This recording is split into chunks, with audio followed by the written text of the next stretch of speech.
Yazsın. 27. Deyirəm bu ionun elektron formulu necə olar? 1s2 ilə de mən yazım. Bu necə yazmalıyam? Hə, 27-ni düzəlməli 1s2, 2s2, 2p6. Sonra 3s2, sonra 3p6, sonra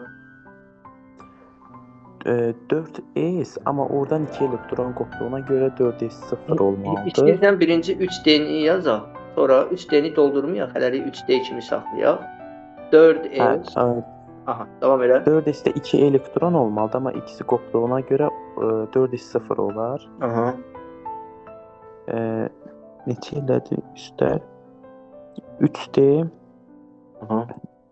6, 8, 14, 16, 18,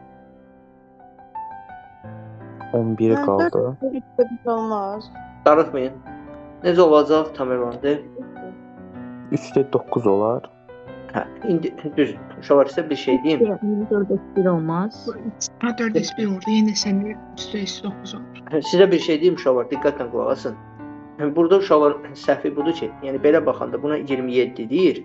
Düzdür, 27-dir. Sadəcə bu 27-ni açanda deyirlər 4s2, 3d7, belə deyirlər. Normalda 27-nin açılışı belədir. Amma burada bir şeydə diqqətli olun ki, bu elektron 2 müsbət nə deməkdir? 2 elektron verib, elektronu verəndə ən son təbəqədən verir. Onda siz yaxşı olar ki, birinci 29-u yazasınız. 1s2, 2s2, 2p6, 3s2, 3p6, 3d, 4s. Bilirik ki, bir mis idi, bir də hansı idi? Onlarda istisna var idi.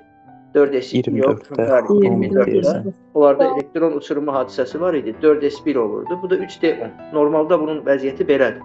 İndi 2 müsbətdirsə, deməli 2 dənə elektronu verib, elektron da veriləndə həmişə ən xaricdən verilir. Bir dənə elektronu buradan verir, bir dənə də buradan verərsə, onda nə qalacaq? 9 qalır. Bax, belə sual verə bilər ki, məsələn, X tutaq ki, mis 29 2 müsbət ionunun tutaq ki, D elektronları neçə dənədir? Deyəcəksiniz 9. Və yaxud S elektronları neçə dənədir? Sayacaqsınız 2, 2, 2, 6 dənə. Buradakı o biri nəzərə almazsa da gedib. Başa düşürsünüz nə demək? İndi uşaqlar... Əslində mən birbaşa dedim, birinci 29-u. İndi gəlin bir dənə də dəmir üçün baxaq məsələn. Dəmir 26, 3 müsbət.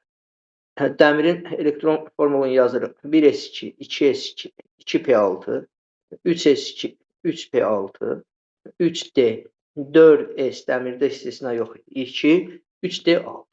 İndi uşaqlar 3 müsbət deyirəmsə, nə edəcəm buradan? 3 dənəni siləcəm. 2 dənə buradan siləcəm, bir dənə də buradan siləcəm. Baxın, vəziyyət. Bir dənə baxın.